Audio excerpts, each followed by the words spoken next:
La contraception existe depuis des millénaires et certaines méthodes étaient même préconisées par les médecins de l'Antiquité grecque. Ça peut être sauter les pieds aux fesses, ça peut être se balader sur les chemins carrossés romains sur une litière qui brinque-balle, mais ça peut être prendre des bains.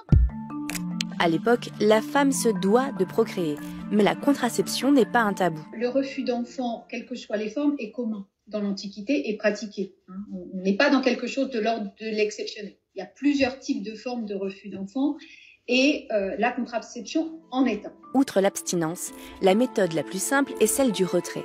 Cette pratique très intime est peu documentée, mais des textes médicaux la préconisent.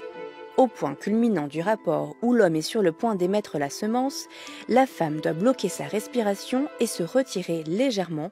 Elle doit se lever aussitôt, s'accroupir, provoquer l'éternuement. Et ce qui est intéressant par contre dans les textes médicaux, c'est que l'initiative est demandée à la femme, même dans le coït interrompu. Et si je regarde tous les textes que j'ai travaillés sur ce sujet, il n'est jamais rien demandé aux hommes. L'idée qui prédomine, c'est qu'il faut éviter que les semences se rencontrent. Donc il faut évacuer le sperme du corps de la femme. D'où les procédés mécaniques comme sauter, éternuer ou se promener sur les pavés. Ces pratiques, peu efficaces, sont généralement sans danger, mais ce n'est pas toujours le cas des centaines de recettes à base de plantes thérapeutiques, comme le silphium, aujourd'hui disparu, ou l'opoponax. Ce sont des préparations chimiques faites par les femmes pour empêcher l'embryon de se former. Et que les femmes vont soit ingurgiter sous forme de potions, de boissons, ou soit se mettre dans l'utérus sous forme de ce qu'on appelle des PCR. Ces tampons ont été plongés dans des préparations. Ce sont les femmes qui se transmettent ces recettes, même si certaines sont en réalité de dangereux poisons. D'ailleurs, le serment d'Hippocrate défend aux médecins de prescrire des PCR abortifs. Ce n'est pas une condamnation de la pratique d'interruption.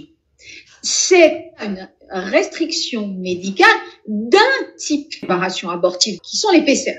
Il y a une autre raison, les femmes meurent et donc dans son principe de ne pas donner un traitement qui pourrait entraîner la mort, c'est tout à fait justifié. Et voire même, elles peuvent être mutilées, ce qui est dans l'Antiquité une autre mort féminine. C'est la mère qu'il veut sauver et le ventre productif.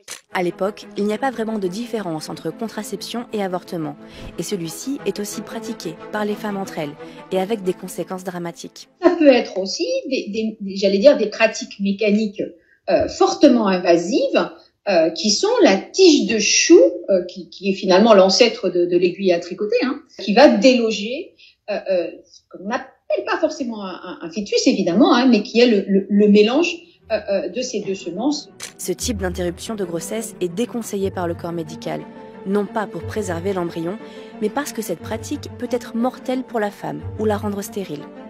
Malgré les risques, la contraception est principalement une affaire de femmes. Le médecin n'intervient bien souvent qu'en dernier recours, si les méthodes trop invasives ou dangereuses mettent la vie de la mère en danger. Ce n'est qu'au XVIIIe siècle que la contraception devient aussi un peu une affaire d'hommes. Pour se protéger entre autres de la syphilis et de la vérole qui font des ravages, les bourgeois libertins comme Casanova utilisent des préservatifs en peau ou boyau d'animal et le popularisent. Un contraceptif aujourd'hui devenu gratuit pour les plus jeunes.